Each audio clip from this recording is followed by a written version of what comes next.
আজকের আমার চেহারা এরকম ছিল না, আমার নাম ছিল বুলেট আসগার। আজকের আমি সেকেন্ড হয়ে গেছি শুধু না খেয়ে। সাতক্ষীরা জেলার ডাক বিভাগের এক্সট্রা ডিপার্টমেন্টাল কর্মচারীরা দীর্ঘদিন ধরে দাবি জানিয়েও সরকারের কোনো কার্যকর উদ্যোগ না পাওয়ায় এবার তারা রাজপথে নেমেছে। বেতন ভাতা ৩ গুণ বৃদ্ধি এবং বিভাগীয় কর্মচারী হিসেবে স্বীকৃতির দাবিতে মানববন্ধন, প্রতিবাদ সমাবেশ, বিক্ষোভ র্যালি ও ধর্মঘট পালন করেন জেলা শাখা ডাকঘরের অবিভাগীয় কর্মচারীরা।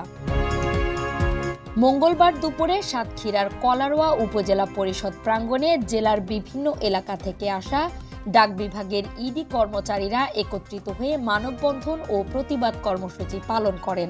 পরে তারা উপজেলা নির্বাহী কর্মকর্তার মাধ্যমে সরকারের কাছে স্মারকলিপি প্রদান করেন।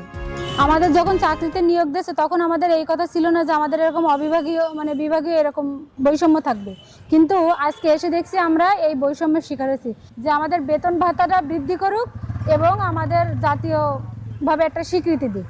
বিভাগীয়ভাবে যারা এই কাজ করছে আমরাও সেই একই কাজ করছি। তারা বেতন পাচ্ছে ৩০-৪০ হাজার। তারা ঈদ পার্বণ আসলে তারা একটা ভাতা পায়, যেটা আমরা পাই না। কারণ এই যে বেতন সারা মাস আমরা খাবো কি, চলবো কি? যোগদানের পরে থেকে এখন ওই শাখা পোস্ট অফিসে যে সীমিত আকারে বেতন দেয় ওইটা দিয়েই আমরা শুরু করি। এটা যে পার্থক্য করে রাখছে এটার যে মূল কারণটা আসলে কি জানি না। আমাদের বেতন যে বেতন পাই তার 3 গুণ করা।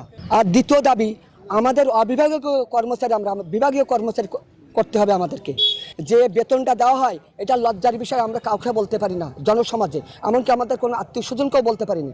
আমাদের বেতনটা অত নগণ্য এবং লজ্জাজনক ঘটনা। আমাদের বেতন সর্বনিচে 4100 থেকে 4460 টাকা। এই যে বেতন দিয়ে আমাদের পরিবার চলা তো দূরের কথা, আমাদের একটি মানুষেরও জীবন নির্বাহ করা যায় না। আজকের আমার চেহারা এরকম ছিল না, আমার নাম ছিল বুলেট আসগার। আজকাল আমি সেকেন্ড হয়ে গেছি শুধু না খেয়ে। যে রান্না হয়, আমি যা বাজার বেসাতি করি তা আমার পরিবারে হয় না। আমার ছেলে মেয়ে লেখাপড়া করাইতে পারি না। আমার মেয়েরা ওই বিশ্ববিদ্যালয়ে টিউশনে করে লেখাপড়া করে, আর ছোটো মেয়েরা তারা কলেজে এবার এই এসএসসি পরীক্ষা দিচ্ছে। আমাদের বেতনটা 3 ডবল করেন এবং আমাদের 3টি উৎসব ভাতা পাই। যেন আমরা কোনো উৎসব ভাতা পাইনি। আমাদের সন্তানরা খুবই অসহায়ের ভিতরে থাকে। ঈদ বোনাস পাইনি, কোনো বৈশাখী ভাতা পাইনি, কিছুই পাইনি।